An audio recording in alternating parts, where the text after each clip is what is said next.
Hello everyone. आज फिर से मैं आप लोगों के बीच उपस्थित हूँ। पिछले 2 दिनों से हमारा जो है वीडियो अपलोड नहीं हो रहा था। कुछ तकनीकी कारण के कारण ऐसा हुआ। इसके लिए हम आप लोगों से क्षमा चाहते हैं कि वीडियो कंटिन्यू नहीं हो पाया, लेकिन अब से उम्मीद करेंगे कि वीडियो जो है हम प्रतिदिन कंटिन्यू रखें। तो आप सभी का हमारे इस चैनल पे हार्दिक स्वागत है। आज हम लोग क्लास 10th मैथ में हम लोग पिछले क्लास में 8.3 एक्सरसाइज कंप्लीट कर चुके थे। उसमें एक क्वेश्चन रह गया था। उस क्वेश्चन को लेकर के हम आगे बढ़ेंगे। आज एक नए सिरे से फिर आगे हम लोग आगे बढ़ेंगे। वर्तमान समय में यही एक विकल्प है जिससे हम लोग अपने पढ़ाई को कंटिन्यू रख सकते हैं, और दूसरा विकल्प कुछ नहीं समझ में आ रहा है। अब ये कब तक रहेगा ये कहना तो थोड़ा सा कठिन है। तब तक हम लोगों को इसी संकट में, इसी ऑनलाइन क्लास के द्वारा अपने समय को किसी पढ़ाई के रूप में हमको निकालना पड़ेगा। ठीक है, तो चलिए हम आगे बढ़ते हैं। तो 8.3 एक्सरसाइज में हम लोग क्वेश्चन नंबर 5-6 तक कर लिए थे, है ना। एक क्वेश्चन इसमें रह गया था। वो क्वेश्चन क्या था कि sine 67 degree plus cos 75 degree को 0 से 45 डिग्री के बीच के कोणों के त्रिकोणमितीय अनुपातों के पदों में व्यक्त कीजिए। ठीक है, देखिए आपका जो क्वेश्चन नंबर जो 7 है वो क्या है ना कि sine 67 degree plus cos 75 degree, इसको जो है sine 67 degree plus cos 75 degree, ये जो है इसको कहता है हमको 0 डिग्री टू 45 डिग्री, यानी 0 डिग्री से 45 डिग्री के बीच में हमको इसको बदलना है। ठीक है, साइन 67 प्लस कॉस 75 डिग्री है, इसको हमको 0 और 45 डिग्री के बीच के रूप में बदलना है। ये देखिए 45 से ज़्यादा है, ये भी 45 से ज़्यादा है, तो 0 से 45 के बीच में ये डिग्री होना चाहिए। प्रश्न आपका यही कह रहा है कि जो 67 डिग्री है, ये 75 डिग्री है, तो 67 डिग्री और 75 डिग्री दोनों को हमको बदल करके 0 से 45 के बीच में लाना है। प्रश्न आपका यही कह रहा है। देखिए प्रश्न को समझिए, प्रश्न का क्या डिमांड है कि कहता है 67 और 75 ये दोनों जो एंगल है, कोण है, इस कोण को हमको 0 से 45 डिग्री के बीच में बदलना है। और जो त्रिकोणमितीय अनुपात जो रहेगा वो क्या है ना कि आपका साइन और कॉस है। ठीक है, आइए तो देखते हैं। 67 डिग्री है तो पहले क्या करेंगे कि जब हम लोग हल में चलेंगे, sine 67 degree plus cos 75 degree है। ठीक है, तो साइन का साइन लिखेंगे, 67 डिग्री है तो 90 में हम कितना घटाएंगे कि 67 बचेगा। 90 में कितना घटाएंगे तो आपका हो जाएगा 23 डिग्री।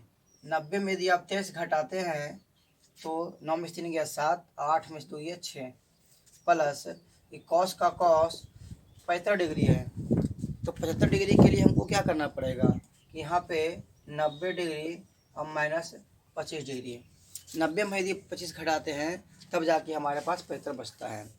अब देखिए क्या होता है, sine 90 minus theta cos theta जगह कॉस 23 डिग्री, जो फिर कॉस 90 माइनस थीटा क्या हो जाएगा साइन थीटा जगह साइन, बताइए ई जो है 23 और sine 25, cos 23 plus sine 25 degree, बताइए इसका जो वैल्यू जो है 23 या 25, ये बताइए क्या 0 से 45 के बीच का है कि नहीं है कि नहीं। तो यही हमारा आपका आंसर हो जाएगा। यही हमारा प्रश्न कह रहा था। ठीक है, कि 0 और 45 डिग्री के बीच में हमको इसको बदलना है। ठीक है, चलिए तो यही आपका लास्ट सवाल था। चलिए अब जो है हम लोग क्वेश्चन नंबर 8.4 से स्टार्ट करते हैं। ठीक है, आइए इसका आप स्क्रीनशॉट कर लेंगे। ठीक है, अब जो है आपको यहाँ से बहुत ही इम्पोर्टेंट एक्सरसाइज शुरू होने वाला है। यह जो है 4 अंक के लिए महत्वपूर्ण है ना। छोटा क्वेश्चन रह गया, हल्का क्वेश्चन रह गया तो 2 सवाल का, और थोड़ा सा यदि इसको डिफ़िकल्ट बनाया तो 4 अंक के लिए। तो यहाँ से बहुत ईमानदारी से आपको समझना पड़ेगा। हम लोग स्टेप बाय स्टेप समझेंगे और हम लोग फिर आगे बढ़ेंगे। बहुत ही महत्वपूर्ण एक्सरसाइज है और इससे ऑब्जेक्टिव भी आता है और सब्जेक्टिव भी आता है। ठीक है, इसलिए यह जो एक्सरसाइज बहुत ही महत्वपूर्ण हो जा रहा है। पिछले कई वर्षों के एग्जामिनेशन में इस 8.4 से ऑब्जेक्टिव जो है खास करके पूछा गया है। इसलिए बहुत ही इम्पोर्टेंट एक्सरसाइज है, इसको ध्यान से समझें। ठीक है, आइए देखते हैं।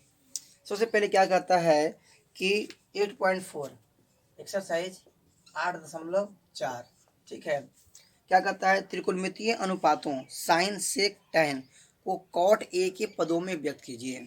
देखिए यहाँ पे क्या कहता है कि साइन, सेक और टैन, जो त्रिकोणमितीय अनुपात है, साइन है, सेक है, टैन है, ये सब को हमको किस में बदलना है, कॉट के पदों में व्यक्त करना है। किसको पदों में व्यक्त करना है, कॉट के पदों में। साइन, सेक, टैन, ये सब को हमको बदलना है, कॉट के पदों में व्यक्त करना है। देखिए पहला सवाल का पहला हम लोग हल में चलते हैं। कहता है साइन का जो वैल्यू आना चाहिए, सेक का जो वैल्यू आना चाहिए, जो टैन का जो वैल्यू आना चाहिए, वो कॉट के रूप में आना चाहिए। किसके रूप में आना चाहिए, कॉट के रूप में, समझे। तो देखिए क्या है, सबसे पहले हम लेते हैं टैन लेते हैं। टैन ए बराबर, बताइए तो 1/cot होता है कि नहीं। टैन ए का फार्मूला होता है, या हम यहाँ पे ऐसा करते हैं कि हम जानते हैं कि टैन ए अब गुने कॉट ए बराबर 1। टैन शादी किया, दहेज में कोट लिया, टैन गुने कॉट, टैन गुने कॉट का मान क्या होता है, 1 होता है। तो यदि हम टैन का मान निकाले, टैन ए का, बताइए तो 1/cot ए हो गया कि नहीं हो गया। टैन ए बराबर 1/cot हो गया।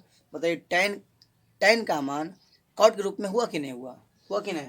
तो ये आपका पहला आंसर हो जाएगा। ठीक है, ये आपका पहला आंसर हो जाएगा, टैन ए बराबर 1/cot ए। लेकिन हमको साइन का वैल्यू और सेक का वैल्यू भी निकालना है। ठीक है, तो आइए क्या करते हैं, टैन ए बराबर 1/cot ए है, तो लंब बटे आधार होता है, तो ये आपका लंब हो जाएगा, ये आपका आधार हो जाएगा। तो लंब का मान 1 और कॉट का मान, कॉट बी का मान क्या, कॉट हो गया, लंब का मान 1, आधार का मान कॉट हो गया। तो आप कर्ण बराबर लंब बताइए, कर्ण स्क्वायर बराबर लंब स्क्वायर जोड़ आधार स्क्वायर, तो 1 का स्क्वायर जोड़ क्या हो जाएगा, कॉट स्क्वायर है, यानी एच बराबर 1 प्लस कॉट स्क्वायर ए का अंडर रूट हो जाएगा, है ना। अब हम बात करते हैं साइन का। साइन ए, तो लंब बटे कर्ण, तो P बटा एच, तो लंब का मान 1 और कर्ण का मान, लंब का मान 1 और कर्ण का मान 1 प्लस कॉट स्क्वायर ए का अंडर रूट। सेक का मान, सेक ए, कॉस का उल्टा सेक, कॉस बेचारा सेक आ गया था, कॉस का उल्टा सेक, कॉस का मान आधार बटे कर्ण, तो कर्ण बटे आधार, या आपको हो जाएगा कर्ण बटे आधार, 1 प्लस कॉट स्क्वायर ए का अंडर रूट बटा आधार, आधार कितना है, आधार आपका है कॉट ए है ना। और चाहो तो आप टैन को भी लिख दो एक साथ में, टैन ए बराबर लंब बटे आधार, लंब बटे 1 बटे कॉट ए, और ये हमारा तीनों क्या हो गया, आंसर हो गया। ठीक है, आप देखिए फिर से समझ लीजिए कि हम जानते हैं कि टैन ए गुने कॉट ए बराबर 1 होता है, तो टैन ए बराबर 1/cot ए। ठीक है, तो ये आपका टैन का मान तो 1/cot ए आ गया, यानी कॉट ग्रुप में आ गया। तो हमको आगे भी तो लाना है, साइन का लाना है, सेक का लाना है। तो टैन ए बराबर, तो 1/cot ए यानी लंब बटे आधार, तो लंब बटे आधार, लंब मालूम आधार मालूम, तो कर्ण मालूम हमको करना चाहिए। तो कर्ण स्क्वायर बराबर लंब स्क्वायर जोड़ आधार स्क्वायर, 1 प्लस कॉट स्क्वायर, यानी क्या हो गया, कर्ण का मान इतना हो गया, स्क्वायर हटाएंगे रूट चढ़ाएंगे। ठीक है, अब साइन ए मैंने लंब बटे कर्ण, लंब का मान 1 और कर्ण का मान इतना, 1 प्लस कॉट स्क्वायर का अंडर रूट। ठीक है, सेक ए कर्ण बटे आधार, ऐसा हो गया, टैन ए तो लंब बटे आधार, ऐसा हो गया। तो यही आपका क्या आ गया, आंसर आ गया। ठीक है, चलिए तो इसी प्रकार से अगला क्वेश्चन आपका कहता है कोण ए के अन्य सभी त्रिकोणमितीय अनुपातों को सेक ए के पदों में व्यक्त कीजिए। देखिए कितना ही महत्वपूर्ण सवाल है। कहता है कोण ए जो है, कोण ए के अन्य सभी त्रिकोणमितीय अनुपातों को सेक ए के पदों में, यानी जो आपका जो वैल्यू जो आएगा वो सबको आपको लाना है सेक के पदों में, यानी साइन का मान, कॉस का मान, टेन का मान, कॉट का मान, कॉसेक का मान, ये सभी का जो वैल्यू आएगा आपको सेक के पदों में लाना है। ठीक है, आइए देखते हैं।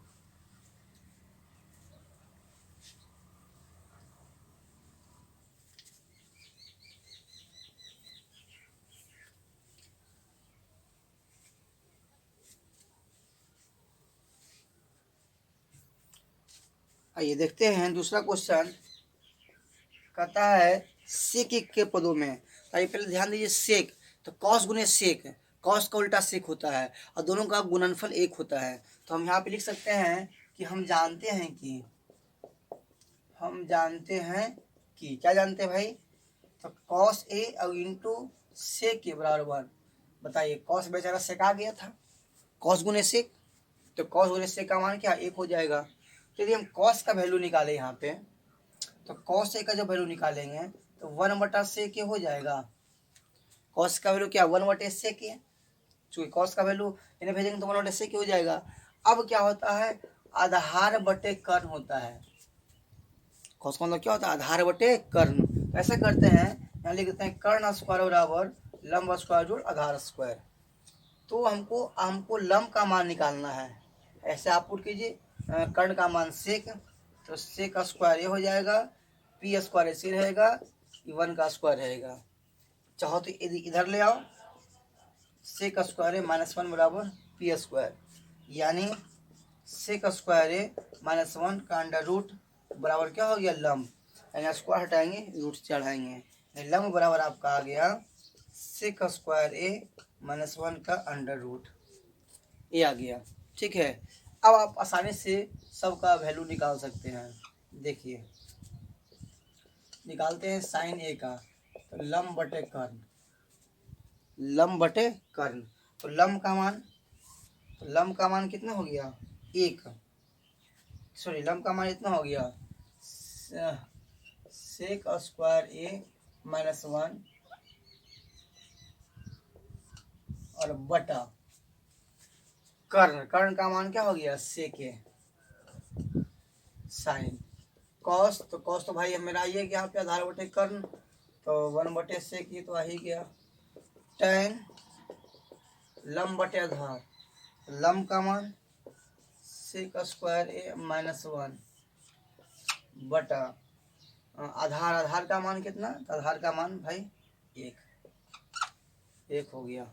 साइन कॉस टेन, सेक का निकाले भाई, तो कर्ण बटे आधार, तो कर्ण बटे आधार तो पलट जाएगा, तो सेक ए बटे 1, तो खैर सेक का वैल्यू सेक होवे करेगा, है कि नहीं। कॉट का निकालते हैं, कॉट का आधार बटे लंब, तो आधार का मान 1, आधार कितना है आपका 1 है, और लंब कितना है आपका, तो लंब आपका हो जाएगा सेक स्क्वायर ए -1, सेक हो गया, कॉट हो गया।